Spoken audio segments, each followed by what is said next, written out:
नारायण नारायण देव नारायण नारायण श्यावर रामचंद्र की जय। मोर बंसी वाले की जय।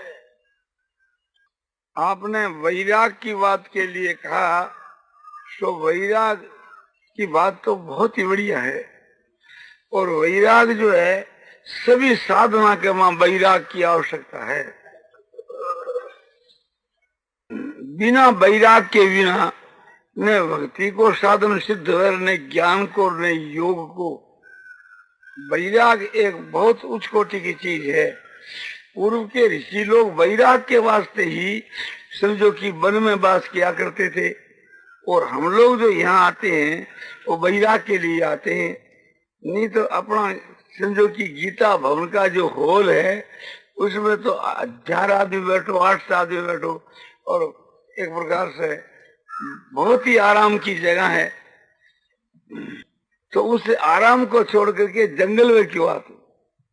वैराग के लिए, कि यहाँ वैराग लहराता है।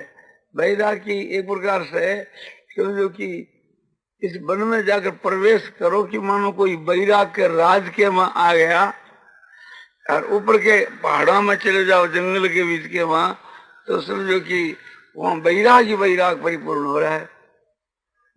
कोई समय में वन में बैठते हैं तो चारों तरफ वृक्ष के सिवा कोई वस्तु नहीं दिखती, गंगा जी का भी दर्शन नहीं होता। और यहाँ भला गंगा जी तो दिखती है, तो गंगा जी का जो दर्शन है इससे भी वैराग उत्पन्न होता है। और पहाड़ का गुफा का जो दर्शन है इससे भी वैराग याद आता है। और जंगल तो एक प्रकार से वैराग की लहरा उत्पन्न कर ही रहा है। तो ऋषि लोग जो है, मुनि लोग जो है, वे पहाड़ों की गुफा में रहते थे। पहाड़ माने गिरी, गिरी गुहा। गिरी गुहा को मतलब है पहाड़ों की गुफा। और यह वन में रहते, वन का नाम है आरण्य। तो आरण्यवासी कहते उसके, वनवासी। आरण्यवासी कहते उसे वनवासी कहते। तो वन के वहां जो वास करे वो वनवासी। तो अपने भी थोड़ा दिन के लिए वनवासी बन जाओ हटाकर, कि चलो भाई वनवासी बनो। शहर के वासी तो सदा ही, किंतु थोड़ा दिन वनवासी बनो। तो यहाँ देख लो, प्रत्यक्ष के बीच के वहां आपने वैराग का आपने साध है, सो प्रत्यक्ष है। चित्त के वहां स्वाभाविक ही वैराग हो जाता है। वैरागवान जो पुरुष होते हैं उनके तो दर्शन से, उनके तो स्मरण से वैराग हो जाता है। वैरागवान पुरुष जिस मार्ग से चलता है वो वैराग को वितीर्ण करता हुआ ही चलता है।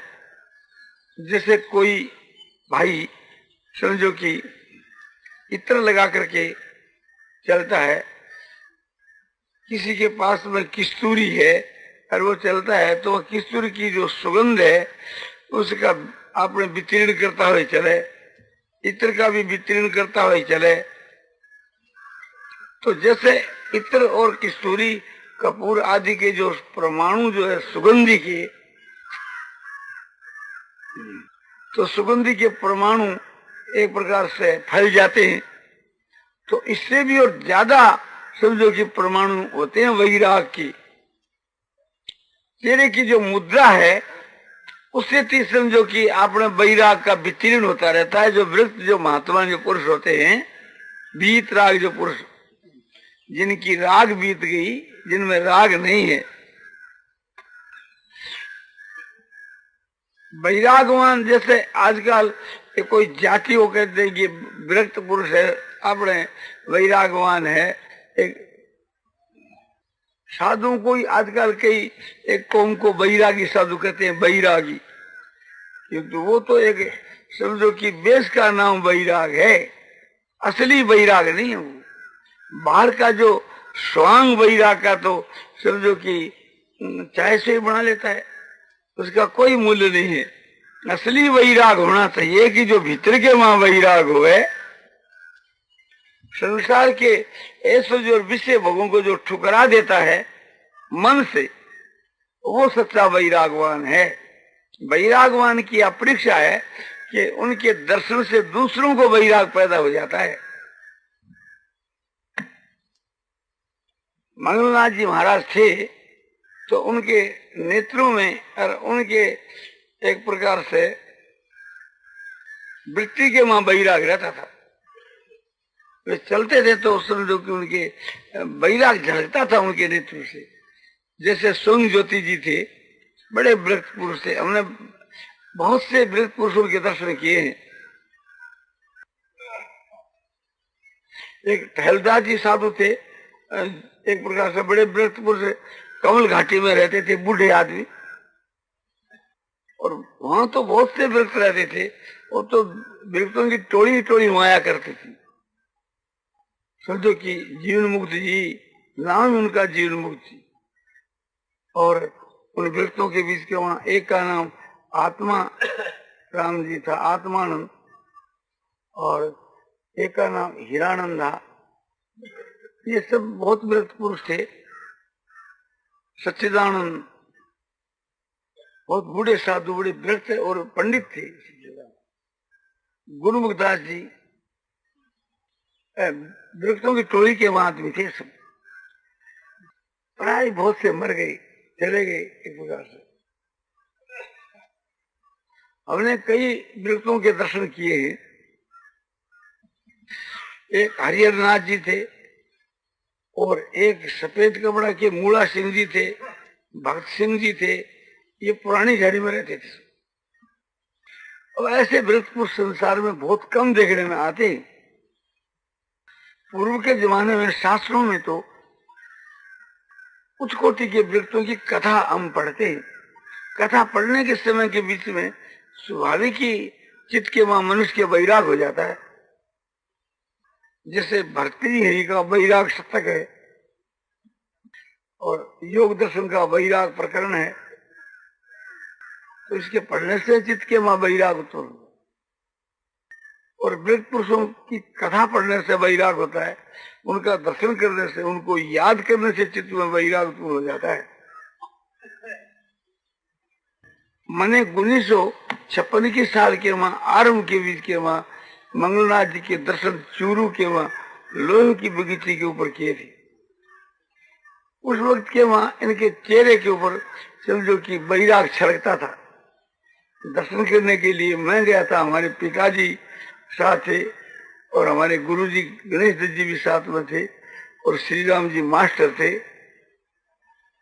उससे वैराग की मुद्रा से उन्होंने जो बात कही वो तुम्हारे याद नहीं रही, क्योंकि उनको 56 वर्ष हो गए।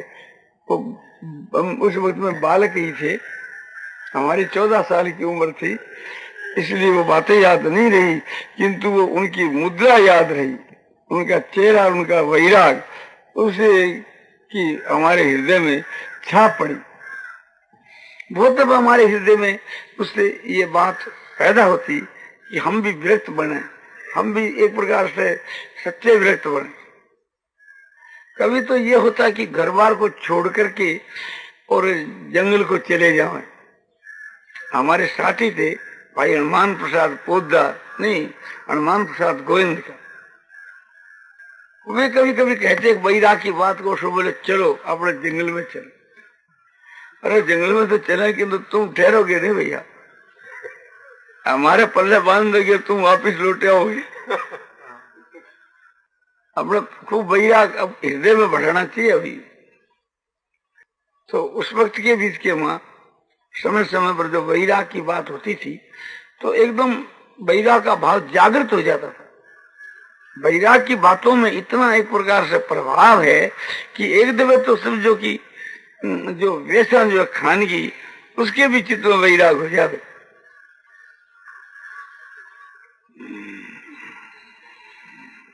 हम तो समय के ऊपर जब मंगलनाथ जी को याद कर लेते हैं तो हमारे को वैराग का स्वरूप याद आ जाता है।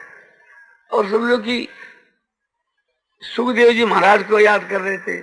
सुखदेव जी का जैसा चित्र आजकल संसार में मिलता है वो हमारे को पसंद नहीं। हमारे हृदय के बीच के वहां सुखदेव जी का जो चित्र है कि हम जैसा सुखदेव जी को समझते हैं वैसा चित्र हम नहीं देखते।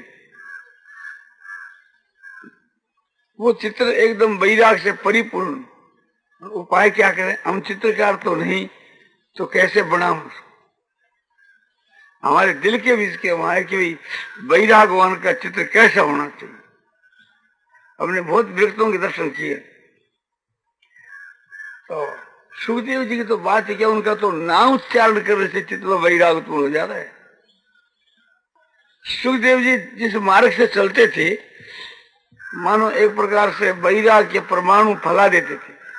जैसे कोई प्लेग का बीमार और प्लेग के परमाणुओं को फैला देता है, और लोगों को कुछ दिखता नहीं, पास में रहने वालों को प्लेग हो जाती है। तो इसी प्रकार से वैरागवान पुरुषों के पास में रहने से वैराग पैदा हो जाए, दिखे कुछ भी नहीं, तो वो सच्चा वैराग है।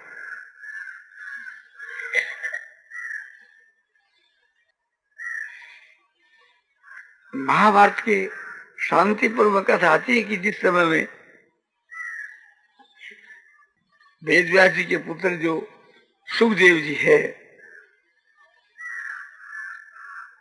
ये अपने पिता के पास गए और पूछा कि आप मुझको उपदेश करें। तो उन्होंने कहा कि मेरे से भी बढ़कर के राजा जनक है, जनक, उनके पास तुम जाओ, वे तुम्हारे को खूब अच्छा उपदेश कर सकते, किंतु जाना पैदल, तुम योग के द्वारा आकाश मार्ग से नहीं जाना, गुरुजनों के पास में जाना तो बहुत सादगी से और नम्रता से जाना चाहिए।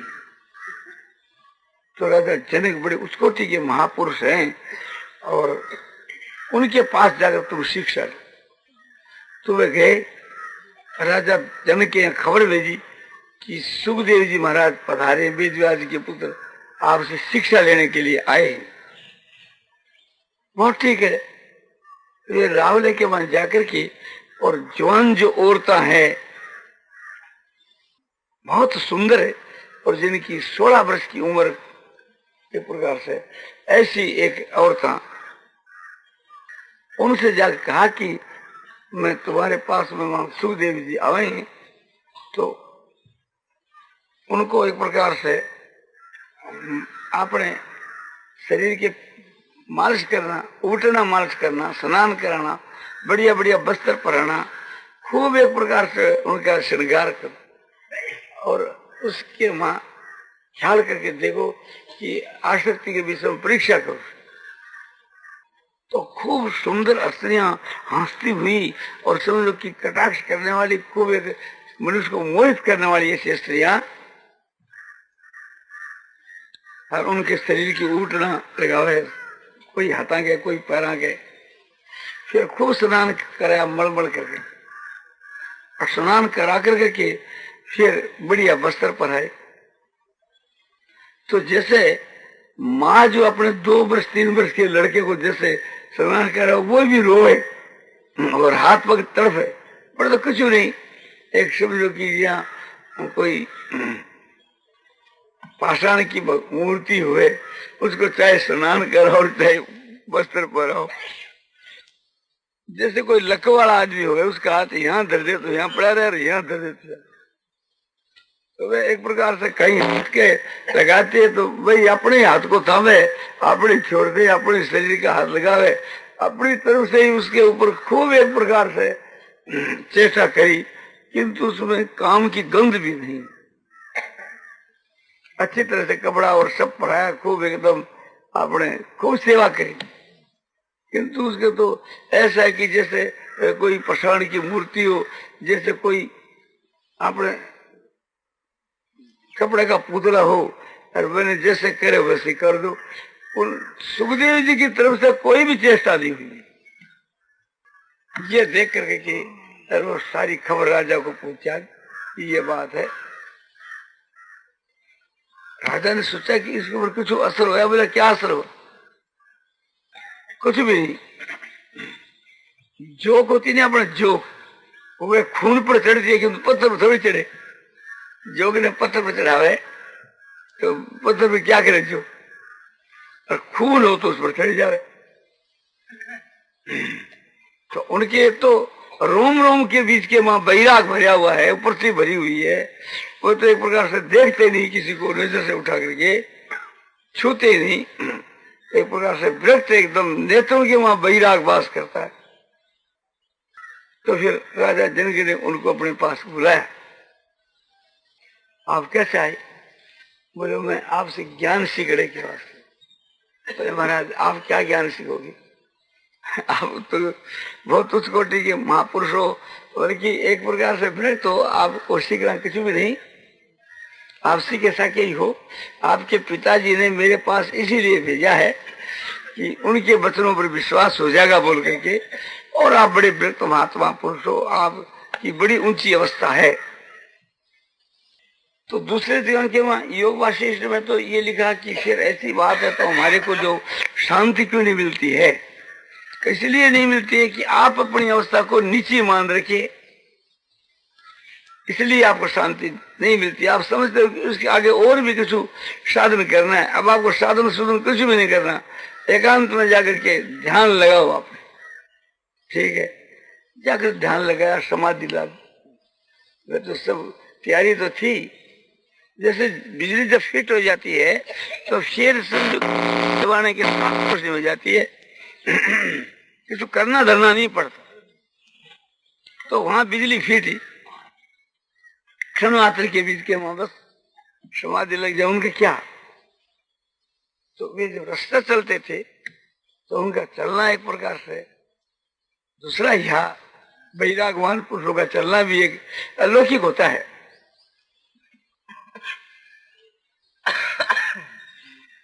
एक समय के बीच के वहां बतला है कि सुखदेव जी जा रहे हैं, उनके पीछू पीछू वेदव्यास जी महाराज जा रहे हैं।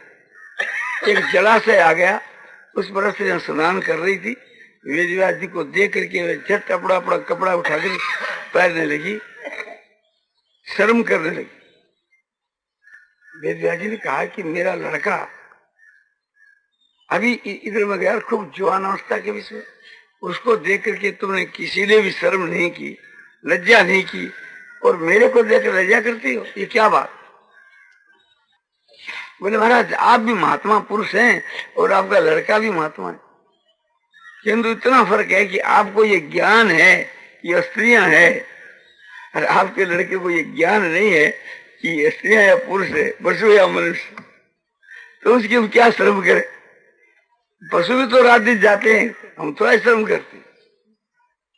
तो एक प्रकार से थी वेदव्यास जी के चित्त के ऊपर बड़ा असर पड़ा, छाप पड़ी। बोले वाह, इनका कहना ठीक है, मुझको तो ज्ञान तो है ही, ये स्त्रियां हैं, ये एक प्रकार से शर्म करती है। तो उनके चित्त के मां बड़ा भारी वैराग था। एक समय के बीच के मां राजा परीक्षित की सभा में जा रहे, रास्ते के बीच के मां लड़के मिल गए। उन्होंने सोचा कि सीधी है, यह पगला पागल समझ करके, और उसके ऊपर कोई कूड़ा डालता है, कोई पत्थर डालता है, कोई रेत डालता है, इस प्रकार से डालने लगे। डाले तो कोई परवाह नहीं, उनके शरीर पर, बालों पर सब जगह कूड़ा करकट पड़ा है, उनकी उसमें ही शोभा है, क्योंकि वो तो व्रत है ना, वैराग के लिए तो शोभा है। ऋषि के यहाँ पहुंचे तो सब ऋषि लोग खड़े हुए देख कर उनको। उन्होंने पूछा एक प्रकार से राजा परीक्षित ने कि क्या बात है, ये उम्र में सबसे छोटा दिखता है और तुम सब खड़े होकर इनका आदर करते हो, बात क्या है? बोले हम लोगों के बीच के वहां गुण है, सो बड़ा है, अवस्था का कोई मूल्य नहीं, गुणों में सबसे बढ़ करके है, इसलिए हम लोग इनका आदर करते हैं। फिर सुखदेव जी के बैठने पर सब बैठे, तो वहां पुष्पों की बौछार होने लगी। कूड़े करकट की जो बौछार है और पुष्पों की जो बौछार है, उनके लिए तो दोनों ही समान है, दोनों कूड़े के समान है। वह पुष्प भी कूड़े के समान, पर वास्तव के में कूड़ा करकट ही है। आज एक प्रकार से हम पुष्प लाते हैं और रखते हैं, रात भर रहते हैं, दूसरे दिन लोग कहते झाड़ू दो, झाड़ू देकर साफ करो। ये पुष्प पासु जो पड़े हैं कूड़ा करकट है और क्या, इसको गुबार कर साफ करो। तो दूसरे दिन तो अपने यहाँ कूड़ा करकट हो जाता है। वो एक ही दिन के लिए, थोड़ा समय के लिए रहता है उसके। तो वैरागवान जो पुरुष होते हैं उनकी अद्भुत बातें होती है। रात्रि के समय के वहां समझो गंगा किनारे कहीं या कोई मकान के वहां कई भाई लोग सो रहे हैं, उनमें कोई व्रत है और कोई शौकीन है और सभी पदार्थ पड़े आपने वहां प्रातः काल यदि शीत पड़े तो अपनी इच्छा अनुसार वहां ओढ़ सकते हैं। वहां चट भी पड़ी है, दुशाला भी पड़ा है, कांबड़ भी पड़ी है।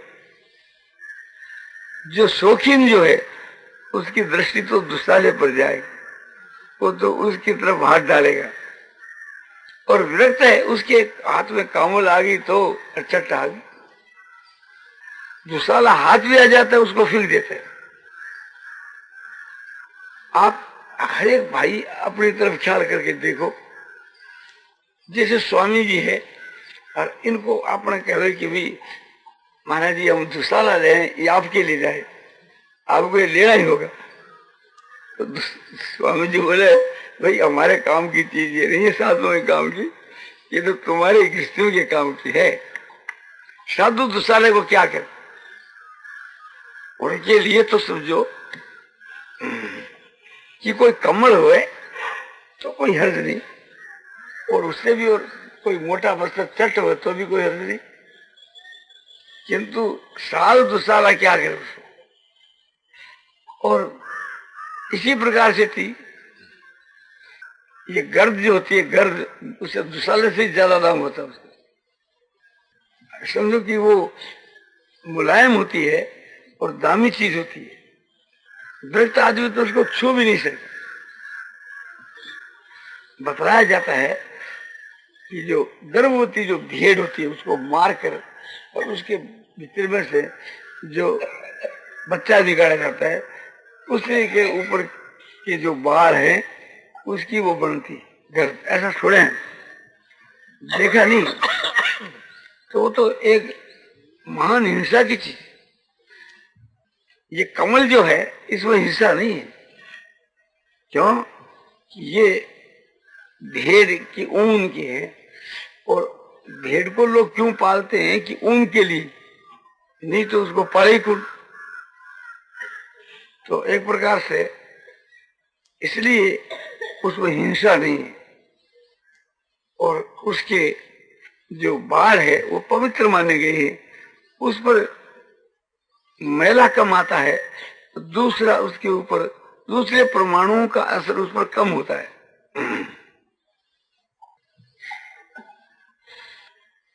तो वैरागवान जो पुरुष होते हैं वे तो एक प्रकार से थी उसी तरफ उसका मन जाता है, या चद्दर या कम्बल।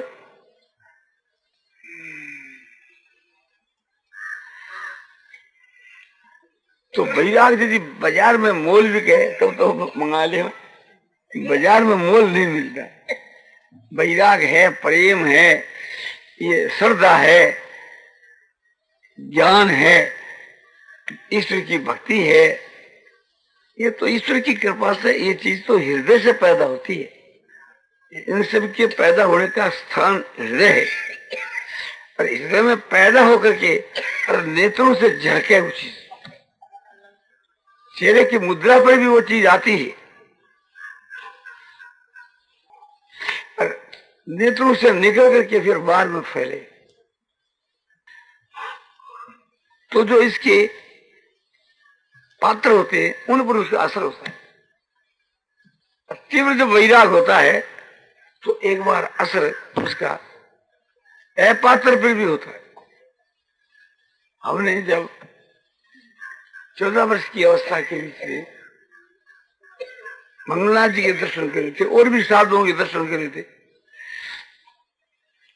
हमारी छोटी उम्र थी, तो हम पात्र नहीं थे, तभी हमारे ऊपर असर होता था।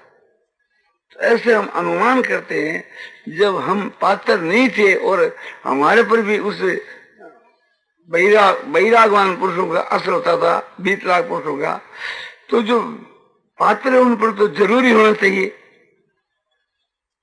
ये हम अपने पर घटा करके कहते, अपने में सब बीती हुई बात आपको बतलाते। पुराने जमाने में बीकानेर में, रतनगढ़ में, चूरू में अच्छे अच्छे साधु आया करते थे, बड़े वृक्ष साधु आया करते। चूरू में एक अनंतानंद जी साधु आते थे, बड़े वृक्ष थे, उनका शरीर खूब लंबा चौड़ा था। ये करीब 50 वर्ष की बात होगी या 45 वर्ष की हो सकती। तो उनके पास जाने से चित्त के वहां वैराग होता था। हमारे मित्र जो द्वारकादास जी गोविंद का, उनके पास रोज जाते थे। हमारा काम तो साधुओं के पास जाने का कम पड़ता था। हम बखरनाथ जी महाराज के पास समय समय पर जाते थे। वे बड़े व्यक्त पुरुष थे।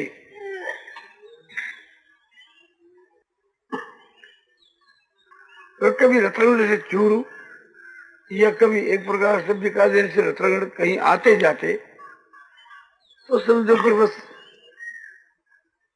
जब चित्त में वैराग आता तभी चल देती। उनके वहां से विदा होने के बाद मालूम पड़ता।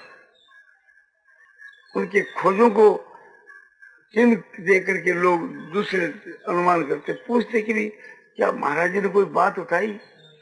बोले बात तो क्या ही,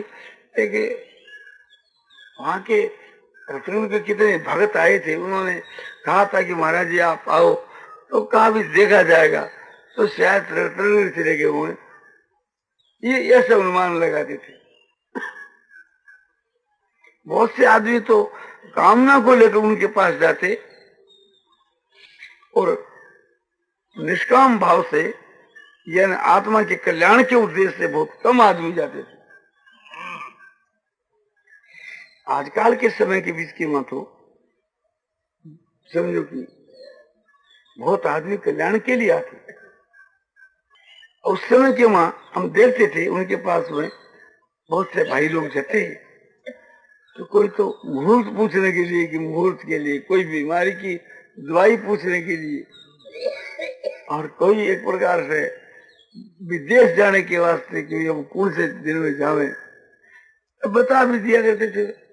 लोगों की श्रद्धा